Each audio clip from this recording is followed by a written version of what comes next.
भैरव सुमति SUM80 को अपने बुज्जी वाहन में लेकर जाता है।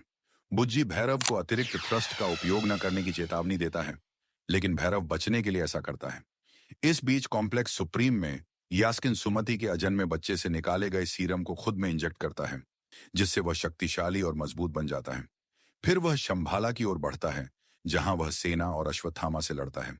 उनकी पूरी कोशिश के बावजूद वे उसे हरा नहीं पाते और शंभाला के लोगों को आत्मसमर्पण करने के लिए मजबूर होना पड़ता है। अश्वत्थामा भैरव के ठिकाने का खुलासा करने से इनकार कर देता है, लेकिन यास्किन के कुछ जीवित सैनिक उसे बताते हैं कि भैरव सुमति के साथ अपने वाहन में भाग गया है। इस जानकारी के साथ यास्किन शंभाला पर कब्जा कर लेता है और वहां के लोगों को कैद कर लेता है। अश्वत्थामा लड़ सकता था, लेकिन वह तय करता है कि यह सही समय नहीं है। शंभाला से भागने के बाद भैरव का वाहन बुज्जी कम ऊर्जा के कारण एक बंजर पर्वत पर दुर्घटनाग्रस्त हो जाता है। यह इलाका पेड़ों और पानी से रहित है। हवा से प्रदूषित ग्रे बर्फ हर जगह फैली हुई है। सुमति बेहोश है, इसलिए भैरव उसे उठाकर पैदल चलता है।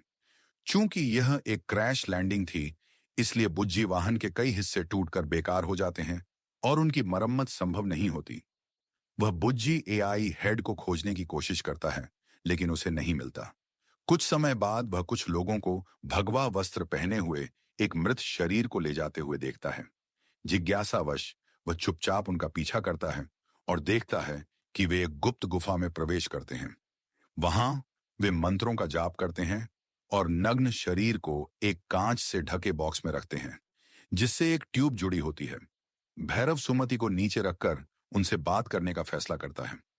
लोग डर जाते हैं, लेकिन भैरव उन्हें आश्वस्त करता है, मैं कोई नुकसान पहुंचाने नहीं आया हूं। वह बताता है कि वह रास्ता भटक गया है और पूछता है कि यह कौन सी जगह है। वे जवाब देते हैं, यह हिमालय कैलाश पर्वत है, यहां कोई भी नहीं आ सकता। तुम यहां कैसे पहुंचे? अचानक भैरव कांच के बॉक्स के अंदर पानी की बूंदों की आवाज सुनता है।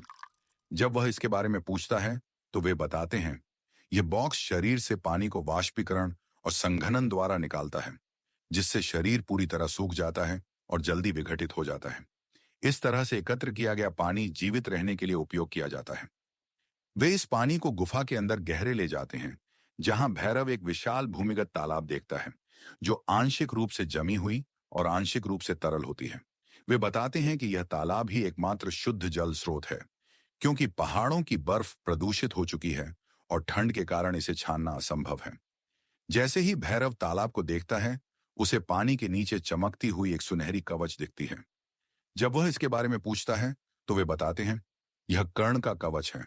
ऐसा माना जाता है कि कलयुग के अंत में कर्ण पुनर्जन्म लेकर इस कवच को धारण करेगा और कल्कि के आगमन में सहायता करने के लिए बुराई के खिलाफ लड़ेगा। अचानक भैरव को सुमति की याद आती है और वह तुरंत वापस दौड़ता है, लेकिन सुमति वहां नहीं होती। वह उसे पागलों की तरह खोजता है, लेकिन उसका कोई पता नहीं चलता। इस बीच सुप्रीम यास्किन अपनी सेना को पूरी पृथ्वी पर सुमति की तलाश करने का आदेश देता है। उसकी सेना उन्नत वाहनों और उच्च तकनीकी उपकरणों का उपयोग करके खोज अभियान शुरू करती है। जब ये वाहन कैलाश पर्वत के पास आते हैं, तो एक व्यक्ति शंख बजाकर सभी को छिपने का संकेत देता है। कुछ लोग गुफाओं में शरण लेते हैं, कुछ बर्फ के नीचे छिप जाते हैं, कुछ खुद को छलावा देते हैं और अधिकांश लोग भूमिगत शहर में चले जाते हैं। एक व्यक्ति भैरव का हाथ पकड़कर उसे भूमिगत शहर में खींच लेता है। वहां वह सुमति को देखता है, लेकिन जैसे ही सुमति भैरव को देखती है, वह घबरा जाती है। वह पुरुषों के एक समूह के पीछे छिप जाती है और मदद की गुहार लगाते हुए चिल्लाती है, वह मुझे सुप्रीम यास्किन को सौंपने के लिए अपहरण कर रहा है। वह उसका इनामी शिकारी है। इस बीच शंभाला में अश्वत्थामा को पता चलता है कि सुप्रीम यास्किन काशी स्थित अपने परिसर में लौट गया है। वह सैनिकों को मारकर खुद को और शंभाला के सभी लोगों को आजाद करता है। जैसे ही वह शंभाला के खुले क्षेत्र में आता है, एक उड़ने वाला रोबोट उसके पास पहुंचता है। वह उसे अपनी छड़ी कर्ण के दंड से मारने की कोशिश करता है, लेकिन एक आदमी उसे रोक देता है। रोबोट उस आदमी के सामने उतरता है और एक छोटी स्क्रीन प्रोजेक्ट करता है। स्क्रीन पर कैलाश पर्वत से एक आदमी रिपोर्ट करता है, सुमति कैलाश पर्वत में है और हमने उसके साथ आए व्यक्ति को पकड़ लिया है। कैलाश पर्वत में भैरव वहां के लोगों से लड़ता है, लेकिन उसका उच्च तकनीकी कवच जो क्रैश में क्षतिग्रस्त हो गया था, न होने के कारण वह विशाल योद्धाओं के खिलाफ संघर्ष करता है और आखिरकार उसे पकड़ लिया जाता है। अश्वत्थामा और शंभाला की सेना तुरंत कैलाश पर्वत की ओर कूच करती है। इस बीच भैरव को तालाब में रखे सुनहरे कवच की याद आती है। वह अपने गार्ड को चकमा देकर चाबी चुरा लेता है और धीरे धीरे अपनी कोठरी खोलता है। गार्ड को बेहोश करके वह बाहर निकलता है। ठंड से कांपते हुए वह तालाब की ओर बढ़ता है। तभी एक प्रहरी उसे देख लेता है और उसका पीछा करने लगता है। खतरे को भांपते ही भैरव तेजी से भागता है और बर्फ तोड़कर ठंडे पानी में कूद जाता है। जैसे ही वह सुनहरी कवच को छूता है, यह स्वतः ही उसके शरीर से जुड़ जाता है। तुरंत वह ऊर्जा से भर जाता है, ठंड से अछूता हो जाता है और पहले से कहीं ज्यादा शक्तिशाली बन जाता है। वह सुमति को बचाने के लिए वापस लौटता है, लेकिन सामने अश्वत्थामा और शंभाला की सेना खड़ी होती है। अश्वत्थामा उससे बात करने की कोशिश करता है, लेकिन भैरव उसकी नहीं सुनता। इस पर अश्वत्थामा अपनी छड़ी उसकी ओर फेंकता है, जिसे भैरव पकड़ लेता है। अचानक उसके शरीर में ऊर्जा का संचार होता है और उसके दिमाग में पिछले जन्मों की यादें लौट आती हैं। उसे अपनी असली पहचान याद आ जाती है। वह कर्ण था। अपने पुराने मित्र को पहचानकर अश्वत्थामा उसे अपने साथ लड़ने के लिए कहता है। भैरव जवाब देता है, तुम्हारे साथ नहीं, लेकिन उसी उद्देश्य के लिए। फिर एक बार फिर भैरव सुमति का अपहरण करता है, शंभाला के सैनिकों का एक वाहन चुराता है और भाग जाता है। भैरव सुमति को मुंबई कॉम्प्लेक्स ले जाता है, जिस पर कभी यास्किन ने कब्जा कर लिया था। शहर के बाहर वह किसी का इंतजार कर रहा होता है। इस बीच सुमति उलझन में पूछती है, तुम कौन हो? तुम मुझे काशी कॉम्प्लेक्स ले जाने के बजाय यहां क्यों लाए?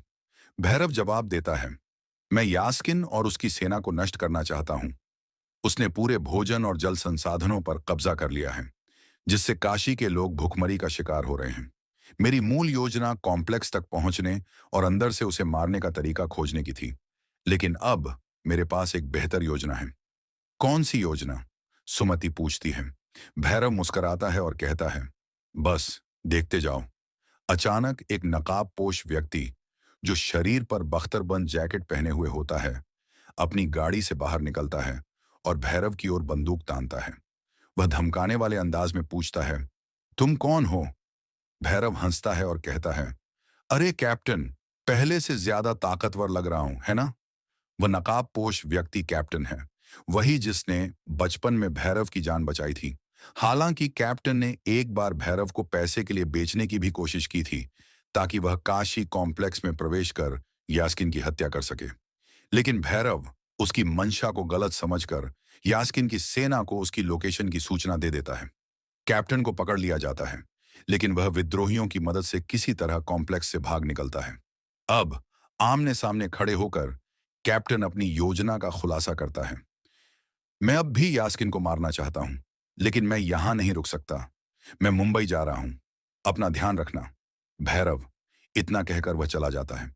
भैरव अपने लक्ष्य को लेकर दृढ़ संकल्पित होता है, काशी कॉम्प्लेक्स में घुसकर यास्किन की हत्या करना। कैप्टन और उसके साथी मुंबई के बाहर रहते हैं। जलवायु परिवर्तन और समुद्र के बढ़ते जल स्तर के कारण शहर का अधिकांश भाग पानी में डूब चुका है। जो बचा है वह पानी के ऊपर बना एक विशाल तैरता हुआ कॉम्प्लेक्स है। कैप्टन और अन्य कई विद्रोही इसी ठिकाने से यास्किन के खिलाफ लड़ रहे हैं। कैप्टन और विद्रोहियों के साथ चर्चा के दौरान भैरव एक चौंकाने वाला खुलासा करता है, मैं महाभारत का कर्ण हूं और अश्वत्थामा अभी भी जीवित है। कैप्टन जोर जोर से हंसने लगता है, यह सोचकर कि भैरव मजाक कर रहा है, जबकि सुमति पूरी तरह से उलझन में पड़ जाती है। उसे महाभारत के बारे में कुछ भी नहीं पता। भैरव यह देख समझ जाता है कि कोई उसकी बातों पर विश्वास नहीं करेगा, इसलिए वह इस विषय पर आगे कुछ नहीं कहता। इस बीच काशी कॉम्प्लेक्स में मौजूद विद्रोही जासूस एक जरूरी संदेश भेजते हैं। यास्किन ने सुमति के बच्चे का सीरम चुरा लिया है और वह पहले से भी अधिक शक्तिशाली हो गया है। इसके अलावा उसने जमीन के नीचे दबा एक प्राचीन हथियार खोज निकाला है, एक ऐसा हथियार जिसे उठाने में केवल वही सक्षम है। कुछ लोगों का मानना है कि यह हथियार अर्जुन का धनुष है। यह सुनकर भैरव हिल जाता है। अर्जुन के साथ अपनी लड़ाई की यादें उसके मन में उमड़ने लगती हैं। वह चेतावनी देता है, वह धनुष बेहद शक्तिशाली और अत्यंत खतरनाक है। यदि यास्किन इसे चला लेता है तो हम उसके सामने टिक नहीं पाएंगे। भैरव की यह बात सुनकर कैप्टन की सेना और सुमति दंग रह जाते हैं। फिर भैरव अपना दंड उठाकर कहता है, इसे रोकने का बस एक ही तरीका है।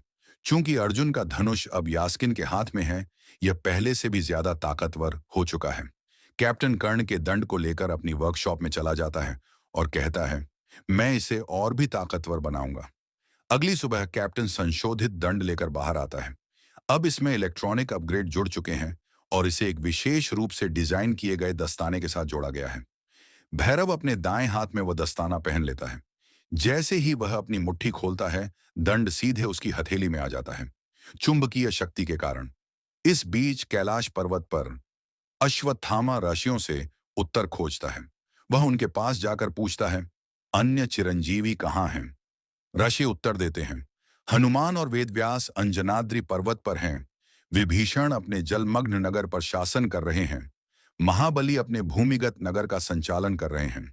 और कृपाचार्य एवं परशुराम का कोई पता नहीं है। भाग 2 के लिए बने रहिए। सब्सक्राइब करना ना भूलें, लाइक और शेयर करें।